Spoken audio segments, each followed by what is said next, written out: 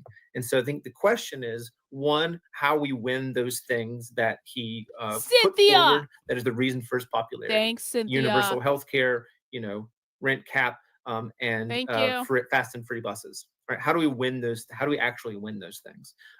And I think the kind of politics from below is like, all right, we need to be a part of and fight for those demands and struggle in such a way that it's not just asking for someone to do it for us, but taking the energy that people have for wanting those things and say, how do we build to win that? And that might be building a force that sometimes may be critical and maybe even antagonistic for Mamdani. That should be on the table. Oh, and so that's kind of like,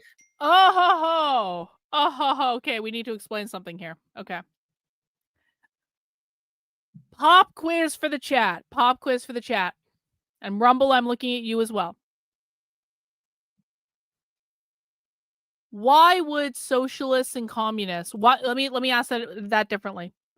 Why would a revolutionary communist like Brian Bean want to build a force that is antagonistic and critical of Zoran Mamdani, the Democratic Socialist mayor-elect of New York City?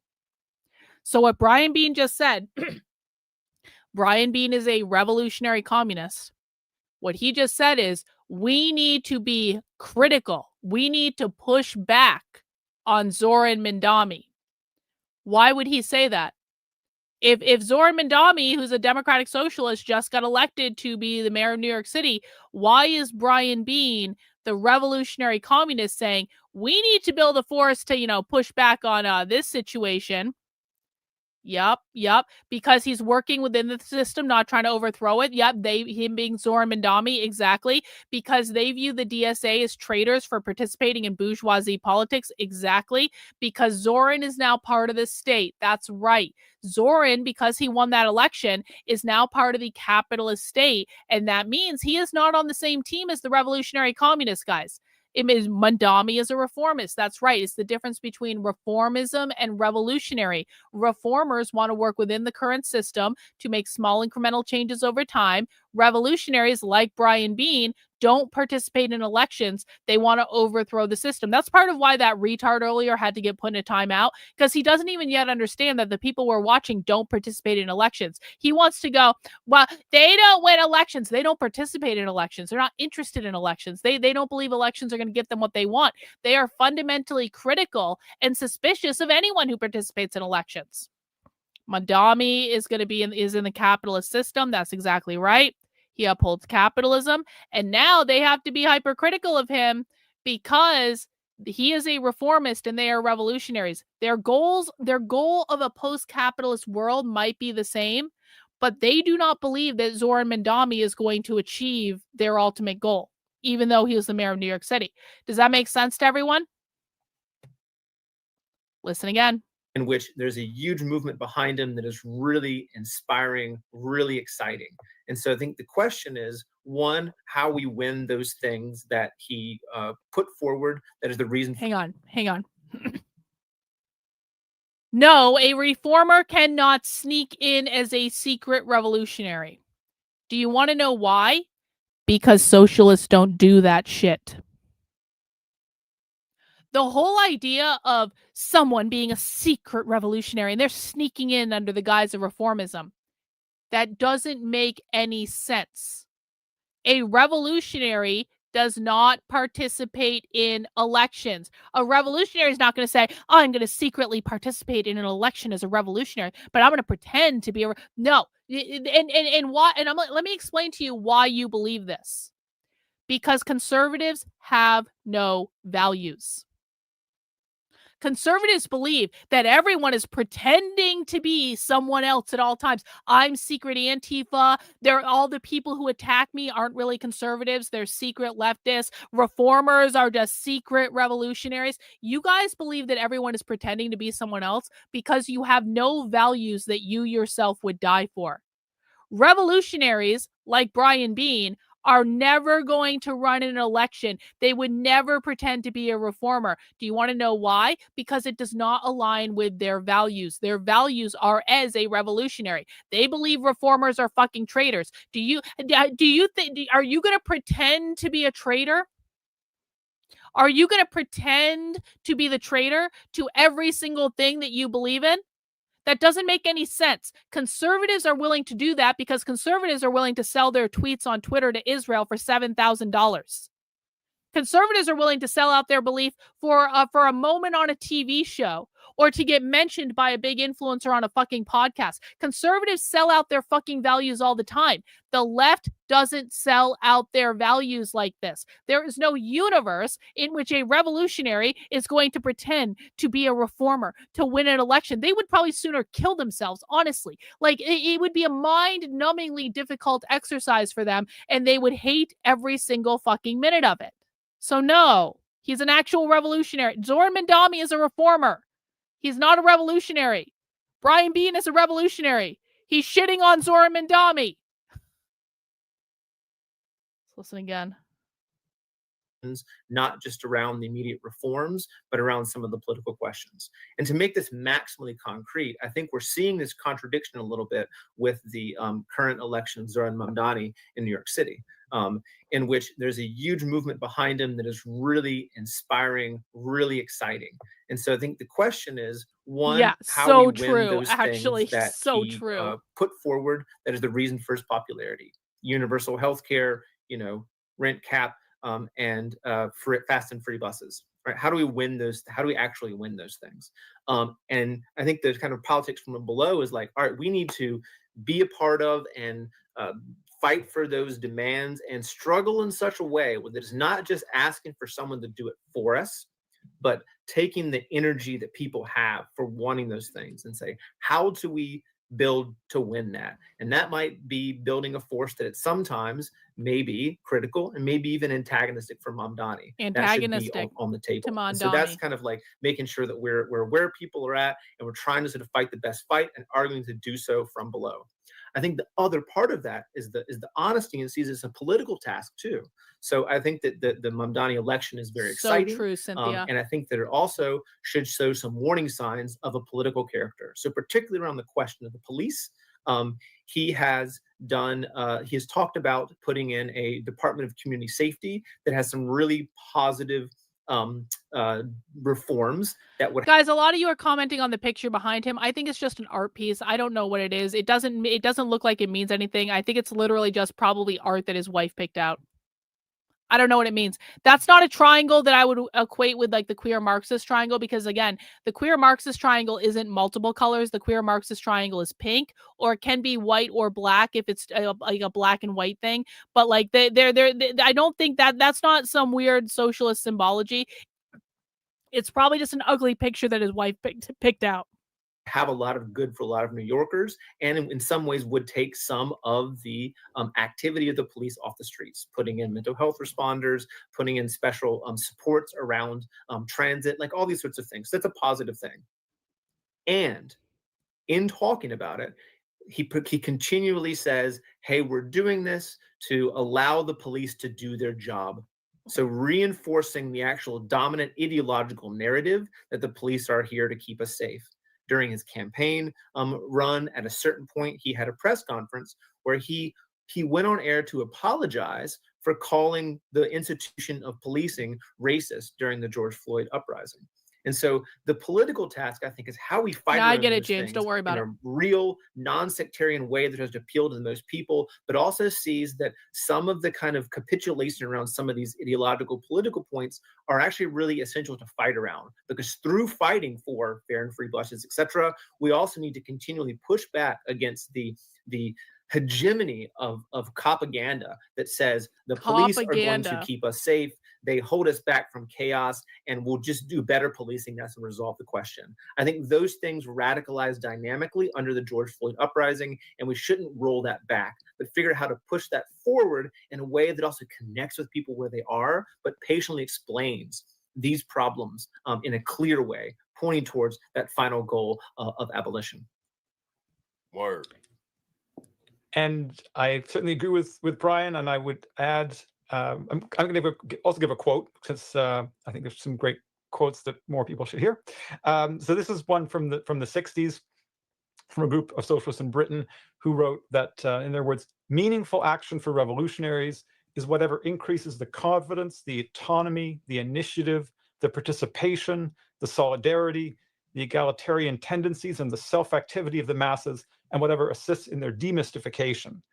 Sterile and harmful action is whatever reinforces the passivity of the masses, their apathy, their cynicism, their differentiation through hierarchy, their alienation, their reliance on others to do things for them, and the degree to which they can therefore be manipulated by others, even by those allegedly acting on their behalf. And I think if we really take that to heart, we can apply that in really concrete ways, even when the level of social struggle is really low. Because the key, I think, is to avoid compartmentalizing. We don't want to have, on the one hand, this part of our brain that says, and where maybe our heart is, which says we want classless and stateless society of freedom, but I'm just going to pull the lever for the Democrat over here, right? There's a disconnect.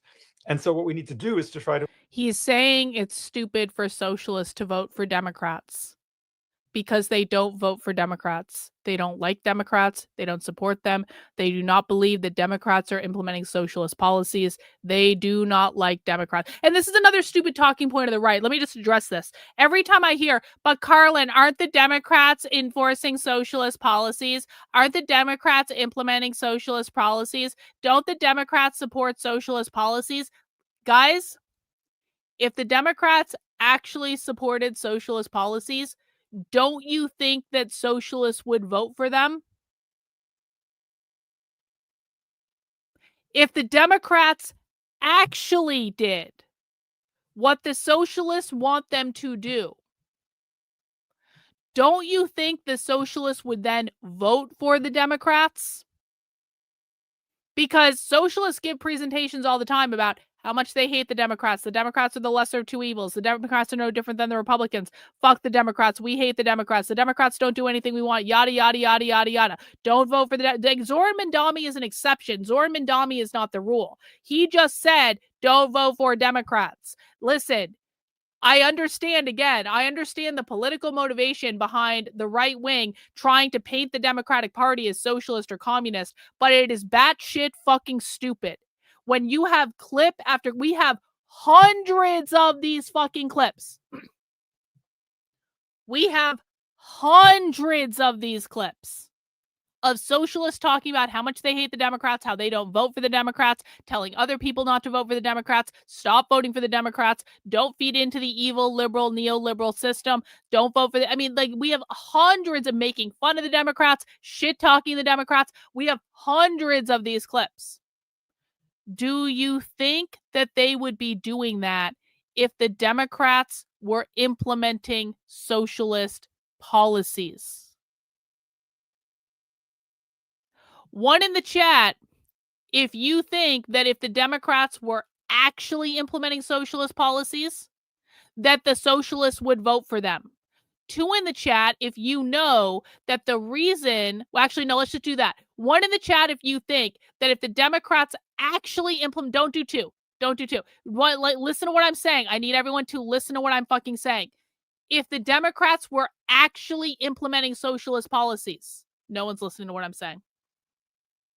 Literally, no one's listening to what I'm saying. I should not be seeing 2s in the chat. Are you listening to what I'm saying?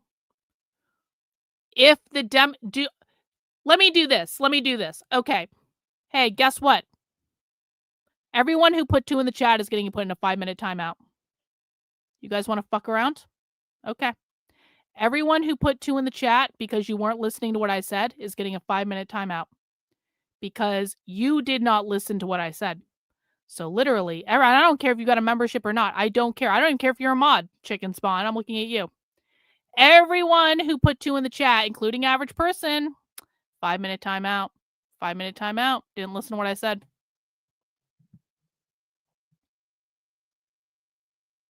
What do I mean? Let's try it this way. What do I mean when I say if Democrats were actually implementing socialist policies, then socialists would probably vote for them? It's a 5-minute timeout, guys. Everyone's going to fucking live, okay? What do I mean when I say if the Democrats were actually implementing socialist policies, then socialists would actually vote for them?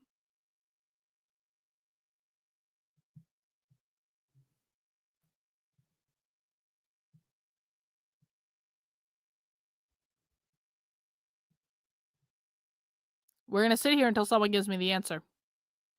What do I mean when I say if Democrats were actually implementing socialist policies, then socialists would vote for them?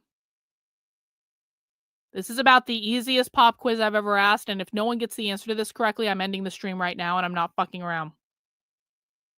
It means they're not really implementing socialist policies. Thank you. Thank you. Thank you.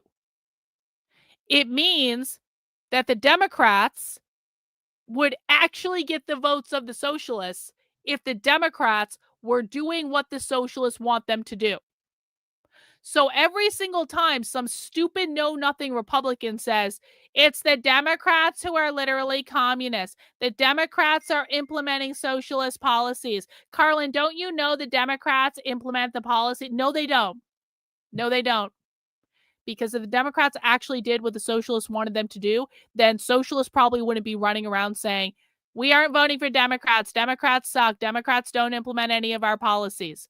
The disconnect is that the right doesn't actually know what the left wants, and the right doesn't actually know what the left's policies are. And they're just trying to frame everything the Democrats do as socialist or communist because that is a political narrative that works for them. That's what it means. Apply these liberatory politics in practical ways. And I'm just going to give one example from my experience, which was 25 years ago. I was part of a strike. And at one point, we were told by the employer that if we didn't move our picket lines off the employer's property, they were going to call the police in against us. A lot of union leaders would at that point have just capitulated. But the executive of our union did the right thing. They called a mass membership meeting. And in that meeting, we decided that we would call their bluff because we didn't think that they actually wanted to have, paddy wagons show up and be arresting. This was a university worker strike. We didn't think they actually wanted to have all sorts of people just being peacefully picked up and carried and put in the back of vans and so on. So we democratically made that decision in a mass meeting to defy what we'd been told, and we kept the picket lines where they were. And we were right. They blinked. So that's not revolutionary, but it's applying that kind of from below politics of democracy and self-organization that gives people the experience of actually being able to break boundaries and so on. So I think that's the way we try to translate the long-term vision of liberation into the here and now wherever we find ourselves, even if it's sometimes very modest. Absolutely. Absolutely. Brian, in your comments just now, you reminded me of something that David touches on in his book that I would like to kind of highlight here. So you were thinking about this kind of dance that we have to do on the left, kind of using this Mandani moment, which I think was a really kind of apt example. So he's advancing a platform that we absolutely should rally around because these types of things will provide immediate relief to the working class, and we need to champion those things. However, but also find when he's capitulating back to the state, how do we challenge that in the most productive ways and not allow these reforms to impede our larger kind of political vision? How do we not allow Mandami capitulating back to the state to get in the way of achieving our larger vision? They're basically saying you know, net positive, like we're not unhappy that he got elected, but we also can't allow Zoran Mandami to get in the way of our larger goals because, again, they don't believe that Zoran Mandami becoming the mayor of New York City is really, they don't believe that's going to allow them to achieve their larger goals. In fact, they believe that it's kind of, it could end up being more counterproductive. Remember, these people don't like AOC. These people don't like Bernie Sanders. They believe that AOC and Bernie Sanders and the squad and all those other people are basically traitors to the revolutionary cause. That said, it also reminded me of an analysis that David makes in his book that I think is really key. And David, I would love for you to kind of weigh in here, where you state that one of the ways that anti-communism functions as ideology is to stigmatize reforms as steps towards communism. And we certainly are seeing this in this kind of Mandani moment. So things like free public transportation or rent caps are seeming like this kind of radical extreme that's going to usher in, this dangerous communism for the masses. So could you kind of speak more about anti-communism, how it functions ideologically in that way? Yeah, speak to that. For sure. So anti-communism, first of all, it's not a new set of ideas. I mean, you can actually go back and see it in the 1800s. Fascism. When you find it as weapon used against the Paris Commune, when workers of Paris rose up in 1871 and took control of their city, for example. But it's the basic message of anti-communism is that any attempt to try to transform society to replace capitalism with something else is going to lead to some absolutely terrible authoritarian repressive nightmare. Correct. Right. And yes, all sorts of both real and fictitious examples I don't know from about history that. are then brought forward to bolster this case. And I say that the fucking communists are like, the anti-communists literally make shit up when they're talking about the horrors of communism. Okay, bro. I'll wait for an example on that one. Average person, I felt so bad to put you in a timeout, but I knew you'd survive. It was only 5 minutes. I would never permanently ban you, though. I hope you know that. I appreciate you, bro. Repentance. Yeah. If I put you in a timeout, you owe me money. Them's the rule. it's both real and fictitious because there are all sorts of things in anti-communist literature and documentaries and so on that are just outright lies. See, aren't actually true. I would like an example of that, but this is why we need to make more anti-communist literature. This is why we need to actually be creating more anti-communist content. I can't be the only one doing this on the internet. We all have to participate, okay? About conditions in Cuba or Venezuela or what have you. But there are all sorts of actual experiences of oppression and exploitation and, repression in those societies that I mentioned and in many others, the USSR and other societies organized along those lines that get wheeled out for anti-communism. But it's the whole discussion's become super confused by the way the Trump and MAGA, just accuse anyone they don't agree with, any kind of Democrat often of being communists. But then you have Kamala Harris saying that Trump was a communist dictator, right? So further confusing the whole discussion. Yeah, so there's real, just an incredible actually. amount of confusion to cut through. Communism just ends up being used as just a slur about bad things. Right? So We think true. this is awful. We're going to demonize it. So call it real. communist. So we have to try to cut through that, to recognize that it's an ideology of obfuscation, right? That's being wielded to defend capitalism, to defend the status quo. True. Whether that's defending the version of the status quo that Trump wants, or That the I version of the want. status quo that his Democratic Party opponents want. But both of those forces are going to use this in an Hey, I don't know if anyone just caught that, but he literally just called the Democrats anti-communist. Do you guys catch that? He said anti-communists are trying to enforce the status quo, whether or not that be the status quo that Trump wants or the status quo that the Democratic Party wants. Guys, if the Democratic Party was actually implementing socialist ideas, do you think there would be an actual communist saying the Democratic Party are anti-communist and they're trying to maintain the anti-communist status quo? Again, demonize it, call it communist. So we have to try to cut through that to recognize that it's an ideology of obfuscation, right? That's being wielded to defend capitalism, to defend the status quo, whether that's defending the version of the status quo that Trump wants, or the version of the status quo that his Democratic Party opponents want. But both of those forces are going to use this in a way that obfuscates. But then there's the question of how do we oppose anti-communism, because they're not all equal. Yeah, how do you in terms of depose how us? People on the left challenge anti-communism. So we absolutely have to challenge anti-communism. So we need to actually learn some of the history so that we can do this most effectively and be able to see what's being argued.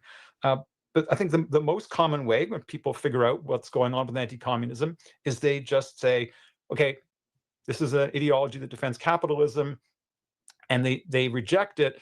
But at the same time, they're sympathetic to societies like the former Soviet Union, or sometimes actually more positive, and they just take where the anti-communists put a minus sign and they flip it and put a plus sign, instead of thinking critically and actually analyzing those societies.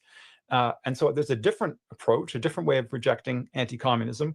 And there's a great slogan from the 60s that in Britain, I think, that encapsulates this, which was the communist world is not communist and the free world is not free. And I think that's the way that we should reject anti-communism, right? So we're rejecting the idea that we live in the best of all possible worlds, that we live in some wonderful land of freedom and democracy, but we also reject the idea that those societies, and including, for example, Cuba and China today, that those societies would actually be communist or on the road to communism. Word.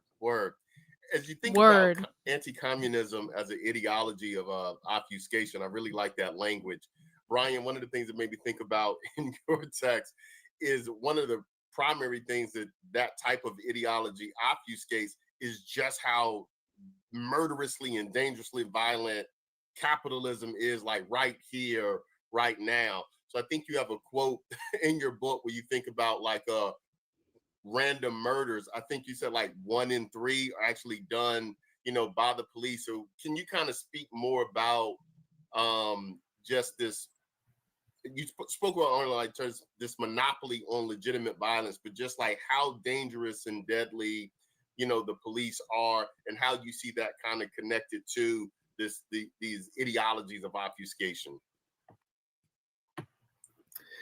Yeah, the quote you're referring to is a stat that I have in my book about the violence of the police. Hang on. You have to be more specific in your question. What are you trying to learn more about? Like, what specifically are you trying to learn more about? Talks about how most murders are committed by people who know the victim, right? So that's like the general case of being killed by someone that you don't know. You have a 1 in 3 chance that it's a cop, right? So there's a general sort of assumption of violence that is there. But I think in hearing what David is saying and thinking about the anti-communism and kind of to your question, I think there's such a symmetry between some of the mythologies around anti-communism and around talking about the police. And that symmetry is that anti-communism says, hey, if people try to take control of their world, it is always going to turn into an authoritarian, despotic state. So I do not have a book on this yet. I'm working on a book about this, but the best thing you can do is just listen. I have over 5,000 hours of content just like this. Go search the archive on the YouTube channel. Watch other stuff. Watch my re-education class. Go to the Substack. Start with the Start Here thing. Watch my 4-hour How to Speak Socialist class. Like, I mean, there's so much. There's so much content that you can avail yourself of. I'm working on a book. I'm working on 15,000 different projects right now. I don't have it written yet. You are not going to learn this information anywhere else that I know of. Hey, Ocean Plot, shout out to you. Guys, make sure everyone's following and supporting Ocean Plot. He does a great job streaming outside of the ICE facility in Portland. We appreciate you, bro. Right. So any of these strivings to do that leads to totalitarianism. The assumption is that like people can't actually control their destinies. And those same mythologies are the same ones that are trotted out around the police. If we don't have the police, there'll be chaos. If we don't have the police, it's going to be some kind of like like that movie The Purge, just like random violence happening in every corner, like the Portland Ice facility. and I think that's a really pernicious, obfuscatory myth. You can look at all these different examples, like not just the examples that I mentioned in my book of, you know, uprisings in which people sort of push back the police and try to reorganize society, but other instances. You know, there was police strikes for weeks in Finland in which society did not devolve into chaos. In various instances in the US, police would go on slowdowns in which they would only carry out necessary arrests, which is really funny if you break that down. I think they are very conscious that there's arrests that are unnecessary, that is part of their daily practice, but that's another story. So during these slowdowns, they found that when the police were doing less, that actually reporting of crime dropped. So less crimes were occurring. In the Bronzeville neighborhood in New York City, there was a 5-day period which they removed the police. They put a bunch of social service agencies around the side. And this is a neighborhood that's had a high incidence of police calls. And during that period of time, police were gone, social supports were present. There was only one 911 call that was done accidentally by like a truck driver or something like that. And so in all these instances, in Chicago, we have had a surveillance program called ShotSpotter that has these like sensors that would sense when they perceived that there was gunfire that would use to direct police to where that is. It was a horrible surveillance device and didn't work. And so they removed them temporarily. The city is talking about putting back them or similar system, but they removed them and they found the places where they were removed, gun violence went down. And so there's this mythology that you remove the police and there's chaos and there's violence. It's actually the converse is quite true. When the police aren't present, particularly when paired with alternatives, it is time after time the case that, wait, people can actually organize our communities. People can actually care for each other. People can actually control their own destinies. So there's this really, I think, important symmetry about all the arguments around anti-communism and all the arguments of the pro-police nature that at their base are so condescending to people's ability to control and change our world. I think the politics of communism from below, of abolition, communist abolition, communism, however you want to frame it, is actually that, hey, we actually can control our destinies. We can take power. Yeah, actually, unironically, well, it's not just that when the police are around. So communists believe that all crime is created by capitalism, because if people had everything that they needed, there wouldn't be crime, or there would be significantly less crime than there is now. So they believe that the police only enforce crimes when it comes to like private property and stuff like that. It's not that they think that murder and rape and things would be completely eradicated, but they do think that if they overthrew capitalism and made sure all the resources belonged to everyone, gave everyone free housing, free food, universal health care, blah, blah, blah, whatever, they believe that the amount of crime would be like significantly reduced, because they believe that most crimes are committed because of the oppression of the capitalist system. Democratically and reorganize our society in a way that would be, you know, democratic, fair, safe, putting your favorite adjective there. Again, it's like, this is why it's so important that you guys understand the actual definitions these people have. Money would not exist in their society. No money. No money. No private property. No banks. No money. So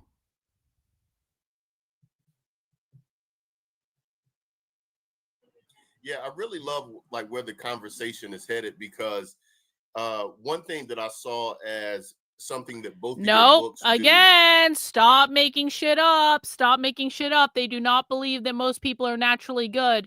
They believe that people, this is not what I said.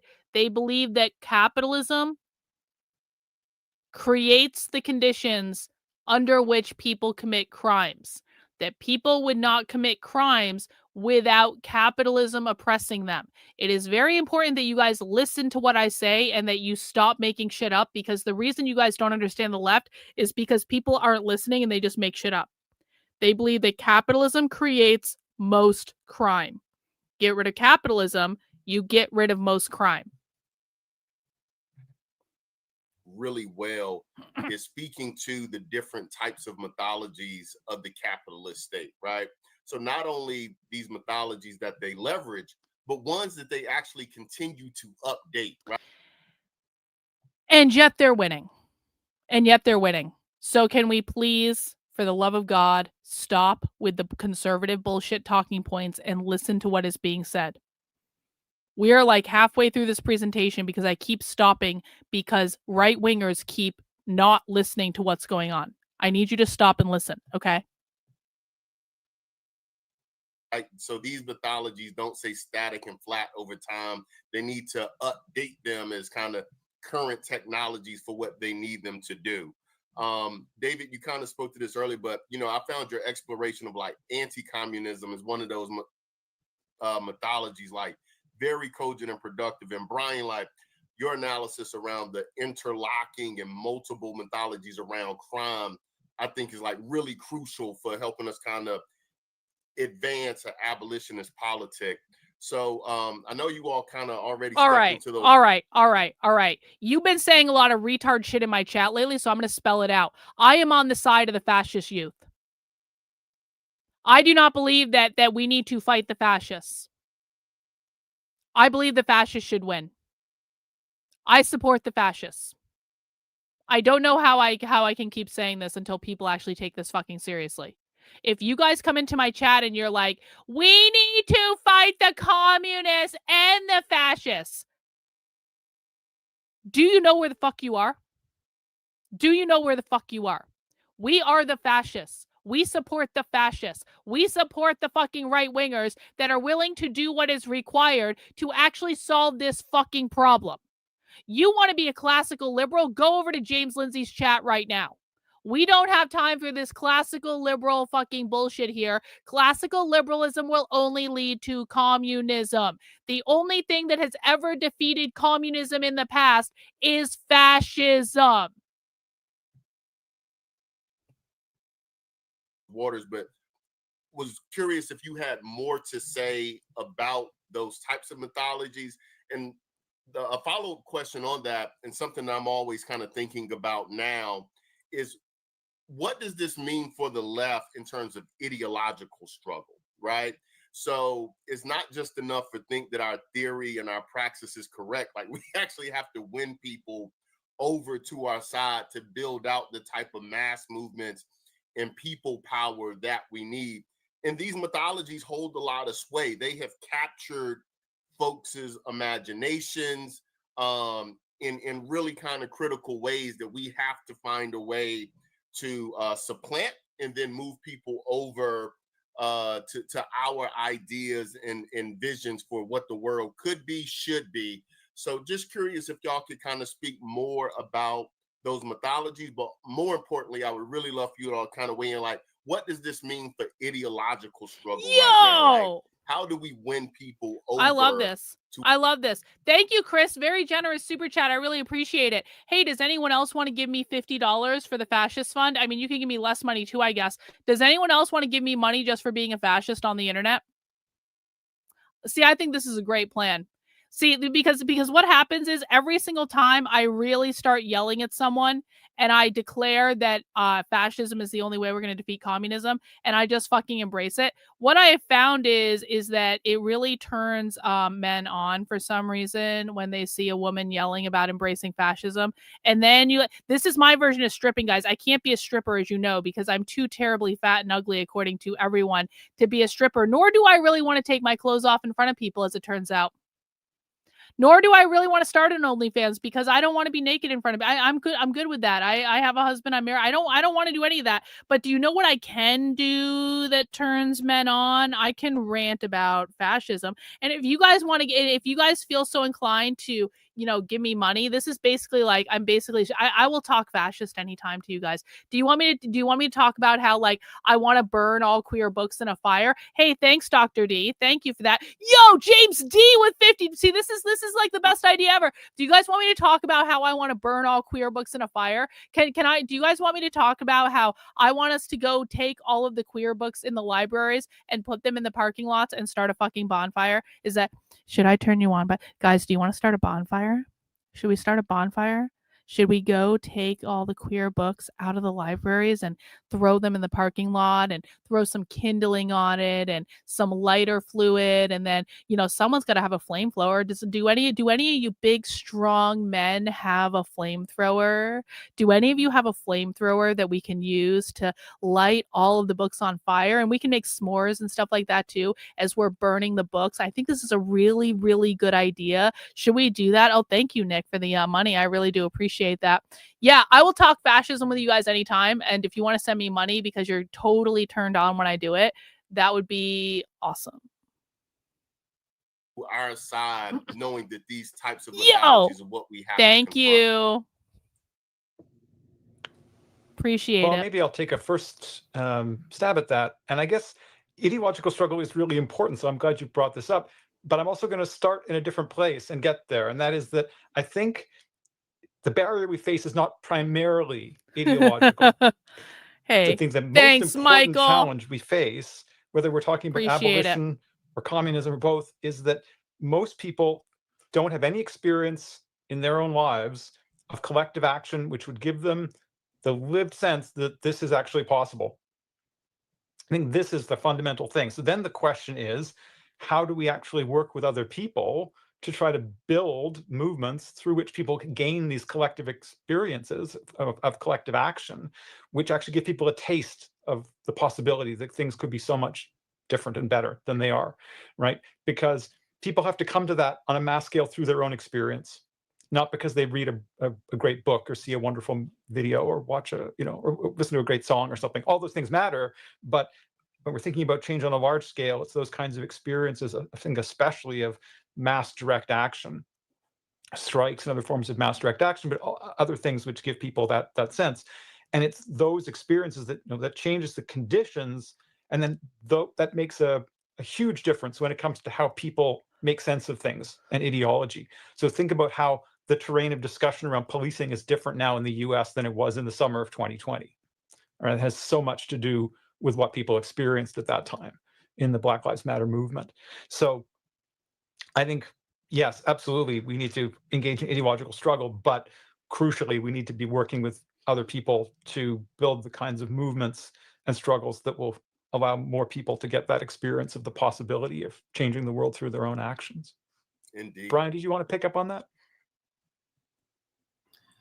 I was inspired by what you're saying about the fact that ideas change in struggle, and I'm just struck in hearing that and reflecting on like the experience of Hang Chicago. on. This is actually a good question. This is a good question. Does the economy being bad help their revolution? Oh, yeah, you bet it does. You bet it does. Because think about it. Okay, people are struggling financially. A lot of people don't know why they're struggling financially. They just know they're struggling financially. Shit's really expensive. And you don't make a lot of jobs, and the job market has not caught up with like how expensive shit is, especially when you live around cities, right? And so what do those people think? When shit gets really expensive, they're like, fuck, like, who's going to solve my problems? Like, all this shit is really expensive, and it's just, I'm never going to be able to buy a home. I'm never going to be able to do this, that, and the other. You have people on the one side, on the right, who are saying, don't worry, we're totally going to fix the economy, but then Trump doesn't actually do anything to do it. And you got people making excuses for why people can't buy houses and stuff like that. On the other side has a very clear explanation for what's going on. They say, do you know what the problem is? Capitalism. Capitalism is creating all this problem. Capitalism is the thing that's making all this shit expensive. Like Trump is proposing a 50 fucking year mortgage. That's the stupidest fucking idea I've ever heard in my life. Are you shitting me? A 50-year mortgage, and Trump's just like, it's just gonna lower your payments every month. No, it's gonna blow your fucking interest rates out. You're gonna end up paying your mortgage for the rest of your fucking life. Are you serious? It's so dumb. It's so stupid. And so does the economy being bad help the communists? Of course, because the communists have a very clear explanation for what's going on, and they have a very clear solution for what's going on. Whereas Trump is like, let's do a 50-year mortgage, and I'm going to give you a $2,000 check.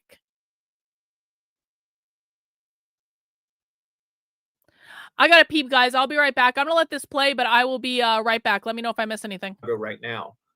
So maybe I'll kind of share that as an instructive thing too. And, you know, there are in our city on any given day, dozens of masked, flat-jacketed, armed individuals who are kidnapping our neighbors, disappearing them, hurling tear gas outside of elementary schools, and doing all that.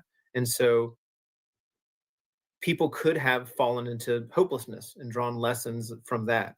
But instead, at the same time that it is quite horrific and terrible, the community and neighborhoods all across Chicago have stepped up in a really inspiring way, in which every day you see people out with their orange whistles on, linked up through various text message ways to be able to be present, and at minimum to just bear witness to the actions of these kidnappers, and in certain points to confront them, to make it more difficult for them to do their so-called jobs of kidnapping our neighbors. And that sort of thing transforms how people think.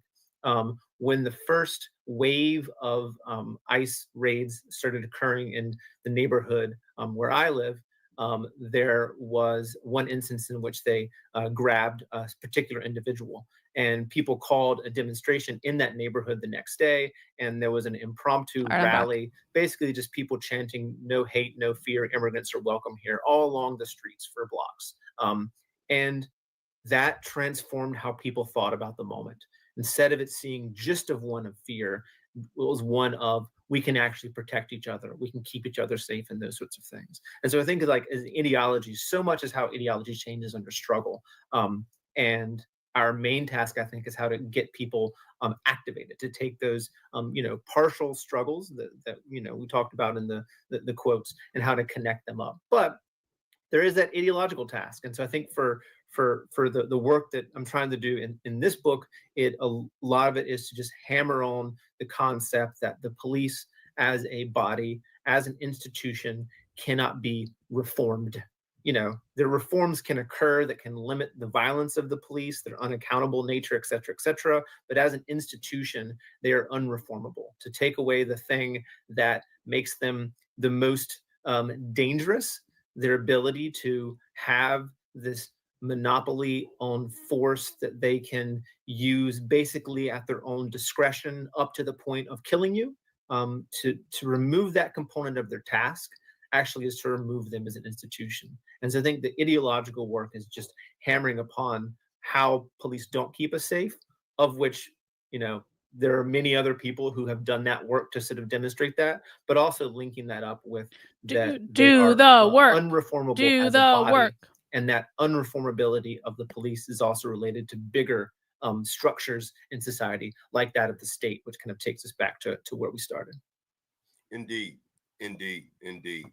So I think I have kind of like one more question that I'd like to ask, and I think we have a couple of things that have populated from the chat. So I also just want to remind folks that we are going to have a Q&A portion. So if there are questions or comments that folks want to put in the chat, please do so.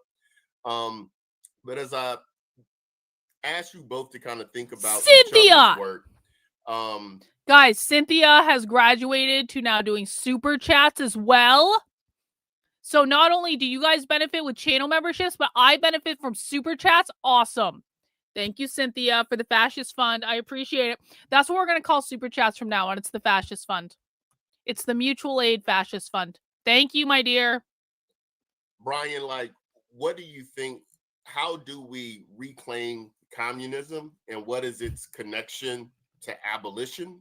How do we and David, reclaim communism? Seriously, reclamation of communism. What do you think that connection, to abolition is? So as you kind of think about the kind of central premise that both of you all are advancing, and how those types of conversations flow together with each other, right? Like, what do you think that connection is to this reclamation of communism, to this abolitionist politic that we want to achieve?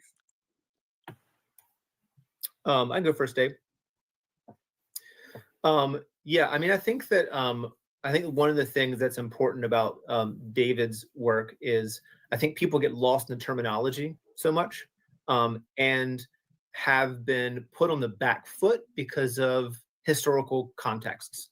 And so if you say socialism to many, many people, they're going to think, oh, like Sweden. They think of social democracy. in which there's a strong state that perhaps gives certain kinds of welfare and basic needs to individuals.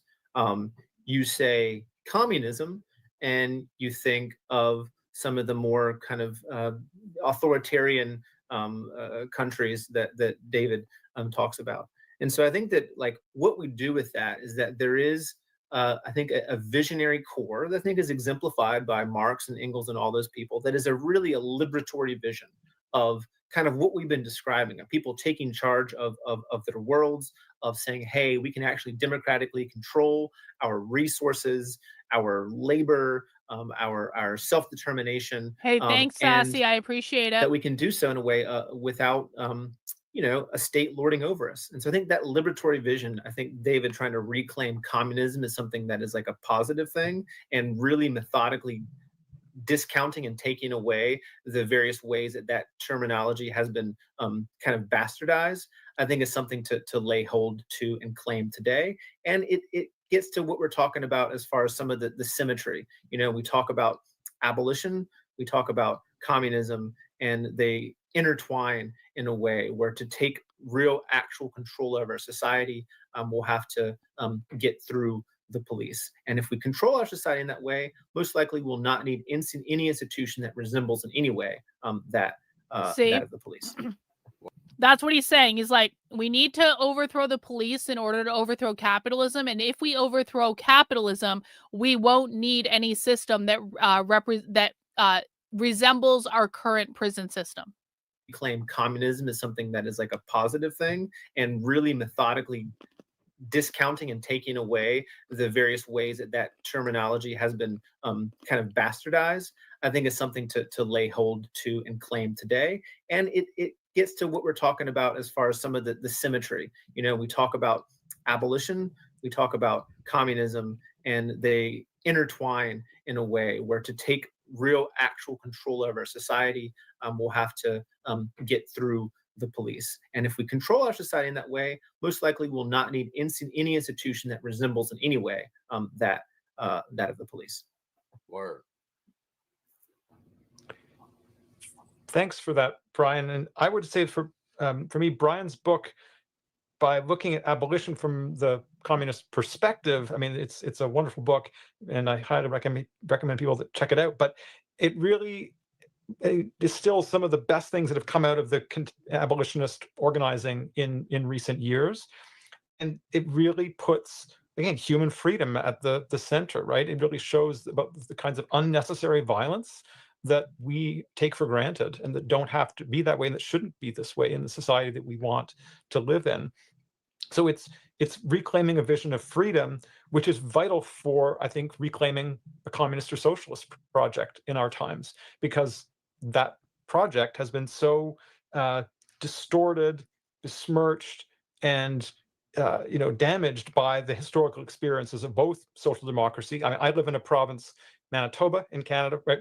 The government is the New Democratic Party, which is the sort of social democratic party that we have here, which is just administering capitalist society. It's administering mass incarceration. I mean, not on the same scale as south of the border, but it's very significant. It's administering settler colonial capitalism here. And then on a much bigger scale, the whole historical experience of the USSR and China and similar societies, which so many people, when they actually do understand something about those societies, they quite understandably say they don't want to have any part of socialism. So, understanding how, I think, what we're talking about is a society where we aspire to. Hang on. So first of all, not every communist group supports the gulags, because most communist groups are anti-Stalinist, and so I wouldn't make the assumption that they're all pro-gulag, although some of them absolutely do believe in. I have the Party for Socialism and Liberation in Philadelphia talking about repurposing the prisons as gulags, essentially. So there are absolutely some groups that do, but I would also say that, like, they do envision some sort of system for, like, separating people from the community, but because it's not enforced by the same police that uphold capitalism, they view it as a fundamentally different system. Does that make sense? They're abolishing the capitalist parts of the system. It's not that they don't envision some sort of way for like there to be segregation or like separation from the group, but like they don't view it to be in the spirit of enforcing capitalism, which is why it doesn't have to do with the police. Does that make sense?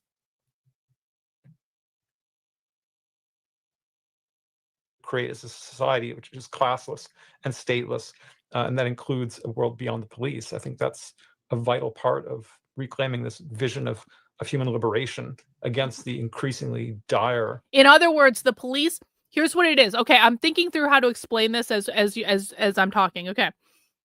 The police right now are responsible for enforcing the current system. If the police type force were responsible for protecting a socialist or communist society, they are not the police as we currently know it. So and again, I'm thinking through how to explain this really easily. In a capitalist society, the police are protecting capitalism. In a communist society, I'll call them the police just for lack of a better word. I'll call them the enforcers. The enforcers or the protectors of communism would not be protecting a capitalist society. They would be protecting a communist society. And therefore, they are fundamentally different than the police. Do you guys understand what I'm saying? It's not that they don't want to have any people who are kind of like enforcing the rules. It's the system that's the question. In a capitalist society, the police are bad because the police are the protectors of capitalism. In a communist society, the enforcers of the system are good because they are protecting the communist system from the evil capitalist. Does that make sense? Anyone who rebels in a communist system are anti-communist. They're fascist. They're capitalists. They're bourgeois. They're the oppressors or whatever. So if the police or the enforcers are working to protect the communist system, that means they're fundamentally anti-capitalist. Does that make sense? It's not the function of the enforcers of whatever society it is. It's a function of what system is predominant in that society. Conditions that capitalism is increasing for, is inflicting on people all over the world. Absolutely. So we have a couple questions from the chat that I would like to highlight and get you all to weigh in on. Yeah, what are the questions? The first question, David, I think is more so aimed at you, and it says they're curious, like, how exactly are anti-communists stopping momentum? Like, is there something specific they're doing, or are they more just like these MAGA folks that are just kind of spreading all of these lies and misinformation? And I'm really looking forward to the answer to this question, but I just want to stop to point out that what this guy just said is they don't believe the MAGA people are stopping the momentum of communism. Did everyone catch that? His question is essentially, are these anti-communists, are they actually doing anything productive? Or is it just like these MAGA folks who are running around ranting and raving and lying and da-da-da-da-da? They're saying they don't believe the MAGA people are actually stopping them and their momentum. Let's listen to that again. This is a great question, though. I'm looking forward to the answer. I would like to highlight and get you all to weigh in on. The first question, David, I think is more so aimed at you, and it says they're curious, like, how exactly are anti-communists stopping momentum? Like, is there something specific they're doing, or are they more just like these MAGA folks that are just kind of spreading all of these lies and misinformation and gaining power? So could you kind of speak more about that? Well, I guess anti-communists, when they diffuse their ideas, when you think about high school social studies classes or that documentary that somebody sees on History Channel or something, right? The effect of it, in whatever form it takes, is to just send the message that there's no alternative. That's what it does. And so in that way, it leaves people to draw the conclusion that even if they don't think what we are living in now is good, that there's no possibility of it being fundamentally better and different. So I think that's the main political effect that it has. And it also it cuts people off from this incredibly valuable history of people struggling for change, right? If by suggesting that revolutions inevitably lead to something like the Gulag in the USSR and mass death and famine, starvation, all these kinds of things, it's turning people away from studying the historical experiences of revolutionary movements and the theories that have come out of them. Taking Yes, I would like to turn people away from studying communism. Yeah, 100%, absolutely. Effectual Insurrection with a $5 Rumble rant says, okay, so that question was actually asked by a member of my community. Is that why they took down the chat yesterday? Because we noticed they took down this video yesterday in the chat, but we weren't watching this yesterday, but apparently at least one member of my community asked a question. And because that question was asked by, I don't know how to say your name, PA3DSN over on Rumble. Great job, Dr. K. That was his question from the chat. So if you guys are watching Socialists and you guys are asking good questions separately from me telling you what to say, excellent work, honestly. That was a great question. That was a fucking awesome question. Actually, everyone clap for PA3DSN over on Rumble, because that was a fucking awesome question to ask in the chat, especially without supervision or me asking you what to say. That's great. Awesome. The brilliant but unfinished project that Karl Marx and Friedrich Engels began, and making people think that somehow ended up in the dictatorship of Stalin or the dictatorship of Mao. Yeah, Rumble as W. opposed to actually Rumble using the tools W. that we can get from that tradition to analyze precisely the defeats that happened in the 20th century. So anti-communism has all those kinds of pernicious effects. Indeed. The other question, Brian, I think is, I'll ask you to weigh in on. It seems like it was inspired about your reflections on this kind of Mandani moment. And they're curious about, how do we get folks that are excited, energized by the platform that, he ran on? What does it take to, now that people are kind of energized, to get them plugged in, to organizations, grassroots things that can attempt to build and amass some sort of power to, hold him accountable and push through and getting these platforms, these things achieved? Yeah, as I am not in New York City, not a part of that movement, I would be hesitant to say, hey, do X and Y. But I think some of the basics are some of the basics of organizing, and it's some of the organizations who carried out some of the organizing of the canvassing. What would it look like if they were to call mass meetings to say, hey, how do we organize the fight around this? They did and actually seeing do this that. as the beginnings of organizing that will go beyond, whatever Mamdani does or does They not did do. And so for an individual, I would say, hey, talk to your organizations, talk to the people that you talk to when you're doing the canvassing and going door to door, and say, hey, how can we incorporate people in building a fighting movement to fight around these demands, around these platforms that we've already said that we agreed about. I mean, from afar, I know there's small instances of that. I know an organization that I've done some work with, Tempest, had a small meeting with several Tempest groups Collective. who have played some roles in the Mamdani, say, hey, what do we do next? How do we carry out that fight? And so I think it's, in some ways, some of the basics of organizing about trying to say, how would we make it where these organizations that did pull out all these numbers, to think about how one could do that, not just to get someone elected, but to build a fighting movement on the ground from below. Yeah, that Brian B is builds the part of pressure Tempest to Collective. carry out these wins of these things that have made him very popular.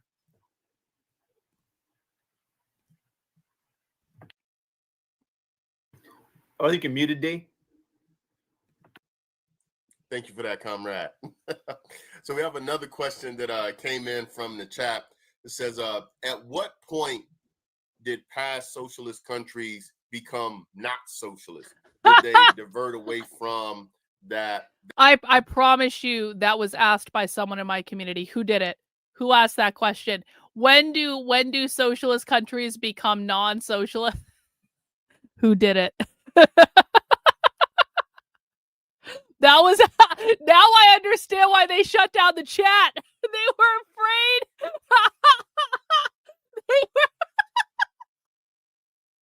They were only came from us. That socialist, that Marxist path, and said, and would you uphold the October Revolution, as one of those kind of, real socialist moments?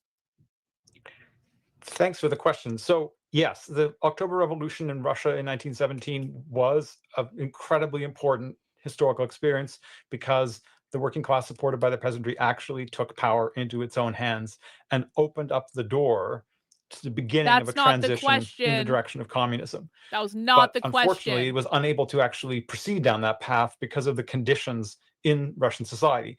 It was a society with a very low level of development of productive forces. Most of the population was peasants who took control of their land, which was, of course, totally legitimate. People wanted to get the landlords off their backs. But there wasn't the actual material basis to go beyond that very far towards the transition, into the transition. But the revolutionaries who led that revolution understood this. The whole premise of their That's revolutionary not the gamble at the end of question. 1917 was that they could take power. He's answering a question and that they hoped wasn't that asked. would then be a detonator, if you like, for revolutions in Western Europe, in more advanced capitalist countries and elsewhere, and that could come to the relief of the isolated revolution in Russia. Okay, And that the wasn't the question. extraordinary tragedy was that then didn't happen. The revolutions elsewhere were defeated or didn't go very far. And so the Bolsheviks, the party that led that revolution, found themselves trying to square the circle. They were able to defend the revolution in the incredibly bloody civil war, but society catastrophically broke down in the period even just before the civil war broke out, and the state that emerged from the civil war was not one through which the working class was ruling. It was not these were not institutions of working class self-government, and then that created the conditions in which eventually a new ruling class consolidated itself, which I tried to summarize that analysis in my book Red Flags. And then this led to, beginning of the late 1920s, something happening which we now can kind of take for granted when we look back at it, but it was an incredibly novel thing. Under Stalin, the central leader by the late 20s, what was called the Great Break took place, which was the shift to try to have the state use all of its power to carry out a process of incredibly forced hyper-industrialization, and then also the dispossession of the peasantry, which was called collectivization, but it was not creating democratic collectives. It was forcible expropriation of dispossession of the peasants. And so the state in the USSR did succeed in this extraordinary project of industrialization and modernization, but that was not, as its managers called it, building socialism. That was actually building something else altogether. And then it was that kind of society, so-called socialist society, that then provided the model, which was taken up by revolutionaries in other places. And the revolution that happened in China in 1949, for example, very important social revolution against the capitalists and landlords that ruled China. But that revolution did not lead to the working class and the peasantry taking power, but rather the military political forces that made that revolution, the Chinese Communist Party, took power and from the beginning made themselves a new ruling class, and then proceeded to reorganize Chinese society along the lines that had been established in the USSR for the first time. So the whole idea of what socialism was, what a transition towards it would look like, was really, really reshaped for most of the left by what had happened in the USSR, with really damaging consequences. Can I just one thing to that, Dee? Yeah, I think in addition to all David's fantastically detailed description, I think just one other thing to add about in relationship to Russia and the 1917 October Revolution is, in my book, I actually hold it up as an instance of one of these glimpses of what an abolitionist future would look like. And I think that aspect of the Russian Revolution being about the police is sometimes minimized in its history, but you look at in the early days of the revolution, February before October, the notion of abolishing the police was one of the demands that was actually non-controversial among the diversity of different socialist opinions. And then after the October Revolution, in the first month, they issued a decree that abolished the courts and the police. They let people out of prison. The various Bolshevik legal theorists like Evgeny Pushikanis was theorizing what would it mean to have the notion of harm replace that of punishment. Popular courts and tribunals were present. So there's all these sorts of this flourishing of an attempt to reconfigure these things in the early days of the revolution. And then for all the reasons that David outlined, it got to its great tragedy in which, international revolution failed to provide a lifeline. The revolution degraded, counter-revolution reared its head. The state repressive apparatus not only repaired, but developed further. And that's how we get into the apparatus that carried out Stalin's purges and the Gulag. But I think the thing to note here is that the defeat of what I would call like Bolshevik abolitionism must ultimately be understood as one part of the defeat of Russian Revolution itself. I think that core is something that I actually tried to bring into my book. So thanks for who asked that question. Indeed. We have another question I would like for you all to weigh in on. And so it says, if like imagining beyond something like the No Kings protest, right? Like, what is the role of socialists when engaging liberals who often share sentiments of democracy, equality, and sometimes even have anti-capitalist sentiment and ideas?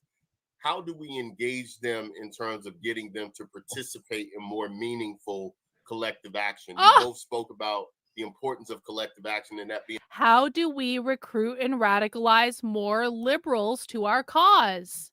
Because these are not the same as liberals. Socialists do not believe that liberals are communists or socialists. Anyone who calls liberals communists or socialists doesn't understand the left.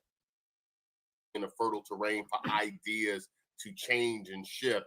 So I really actually appreciate this question and would love for you all to weigh in accordingly. I can take this first if you want, Dave. Yeah, I think that many of the liberals who've come out for the No King stuff are concerned rightly about degradation in American democracy, due processes and all the signs and those sorts of things. The size is really inspiring. And so people are concerned about like a police state. And so I think our task of socialists is to say, well, we're talking about concerns of the police state, but not talking enough about the police. And so I think the role of socialists to connect a legitimate and real concern and fear and outrage, particularly around ICE, and saying, hey, ICE is just a federal police department, and then outlining the various complicities. And so the Illinois ICE is just a federal police department. When they're talking about abolishing the police, they don't just mean the police as in your local police or the state police. They also mean ICE, DHS, the military, all that stuff. The role of socialists to connect a legitimate and real concern and fear and outrage, particularly around ICE, and saying, hey, ICE is just a federal police department, and then outlining the various complicities. And so the Illinois governor, J.B. Pritzker, has spoken out a lot and to great reviews criticizing ICE, and has taken up Trump in court and those sorts of things. And his state police officers are there outside Chicago at the detention facility with huge batons that are pushing back and arresting protesters who are there to protest the kidnapping of our neighbors and who are there to engage in civil disobedience, try to block them from doing so. And the reason why it is said that he does that is he's trying to keep a certain kind of order, right? But the kind of order is that they don't want protests that get a little too loud. That's the concern. They're not concerned about the disorder of all these ICE agents who are prowling our city streets, kidnapping people and grabbing people who've done nothing wrong and disappearing them and shooting a man on the west side. And so, like, what kind of order is he concerned about? Let's talk about the role that his police have played as well.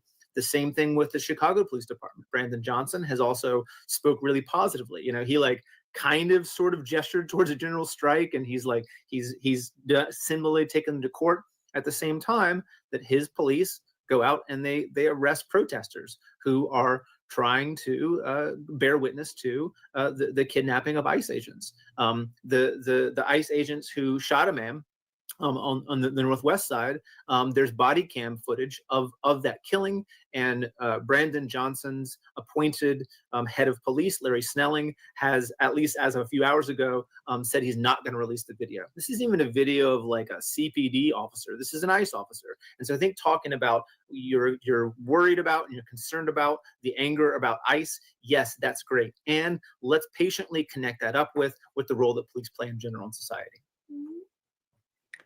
Now, since I'm not in the U.S., I don't want to give tactical, advice, but I do think I would just add, something. And if, Brian, if you see it differently, please join in. I also think we would want to bring up the question of, okay, you're concerned about the things that brought you out on the No Kings action, but what are the methods of action that are actually going to win, right? The protest was really important, but we need to think about disruption. The protest was important, but it's not actually going to win. We need to think about disruption. What types of direct actions are going to create disruption? We need to think about mass disruptive action that actually really can block aspects of the MAGA agenda. If people are going to fight back, and to really be... Well, this is a clip if I ever saw one. This is definitely a clip. Hang on. Let me make sure I got this set up correctly to clip the things I needed to clip. We're doing a little clippy. We're doing a little thing called clipping a communist. Yes, that's great. And let's patiently connect that up with the role that police play in general in society. Now, since I'm not in the U.S., I don't want to give tactical, advice, but I do think I would just add, something. And if, Brian, if you see it differently, please join in. I also think we would want to bring up the question of, okay, you're concerned about the things that brought you out on the No Kings action, but what are the methods of action that are actually going to win, right? The protest was really important, but we need to think about disruption. We need to think about mass disruptive action that actually really can block aspects of the MAGA agenda if people are going to fight back, and to really be stressing that kind of organizing in between those big days of action to get people involved in different kinds of mobilization, to show that there's an alternative to the ballot box, right? We may not be able to persuade people to abandon the Democratic Party, but the point is, we need to actually say that if we want to fight and win in the here and now, we need to actually use more effective tactics than the ones that are being put forward. So Mayday Strong, for example, that alliance, a network of labor organizations, has been building for, I think, some more effective kinds of actions. And we need to also be trying to help people to see the links between the attacks on political rights and the things that are being done by employers to working people every day, and the need to build the labor movement as part of the forces of resistance. Absolutely. Thank you. Thank you. Hey, did you guys see that as I was clipping that, there was a retard in the chat calling me Antifa? I permanently banned that guy. Not smart enough to be here. If you actually think that I'm Antifa, you can go back to the low IQ side of the internet. We are almost done, guys. Almost done. Just a couple more minutes. We're coming close on time here. And so with that being said, I definitely want to afford Brian, David, any closing remarks? Oh, I don't care about hearing their closing remarks. I think we got it. I think we've heard enough. We've heard enough. And I have another show in half an hour. Okay. So actually that last clip was fucking worth it. Like that last clip was worth it for the entire presentation. There's a lot of good stuff in that presentation, and I hope people learned a thing or two. I feel like it got a good chance for me to teach people some stuff about what they actually believe. Got some good clips of me teaching things, I think, rather succinctly. So that's awesome. We had a really good stream today. Now, guys, it is Tuesday. And on Tuesdays at 9 p.m., I do a show with Jennifer called Disenrage. And we will be doing that show in about half an hour. And we will be talking about Kabbalah. We're doing a Jewish night. It is Jewish night on Disenrage. We are talking about the Kabbalah tonight. And if you want to come and learn about Jewish mysticism and magic, you can come back here at 9 p.m. and we will be watching videos about the Jews. Obviously, we're very pro-Jewish on this channel. No anti-Semitism allowed. And I don't want to hear any whining and complaining about it. It is what it is. Sometimes, you know what, man? The Jews got that magic shit down. The Jews understand magic. And so we probably need to learn about their stuff, and it's just interesting. So thank you guys for hanging out. I really appreciate it. I will see you in about half an hour, and or tomorrow, or the next day, or the next. Who knows when I'll see you guys. Have a good one, guys. Take care. We'll see you soon. Bye.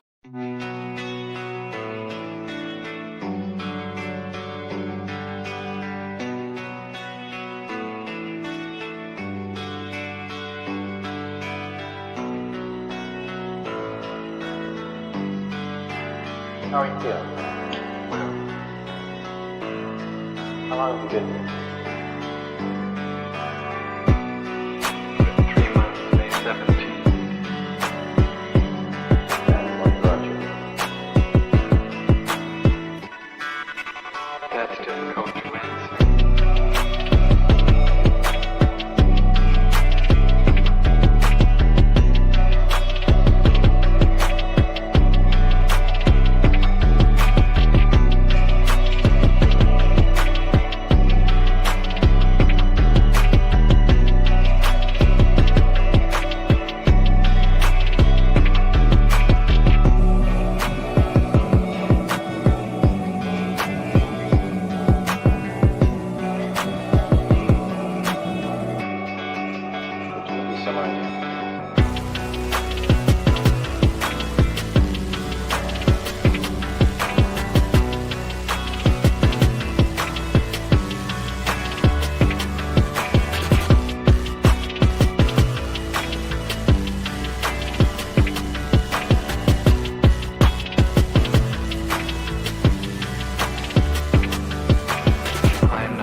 eventually resulted in your being here in the hospital.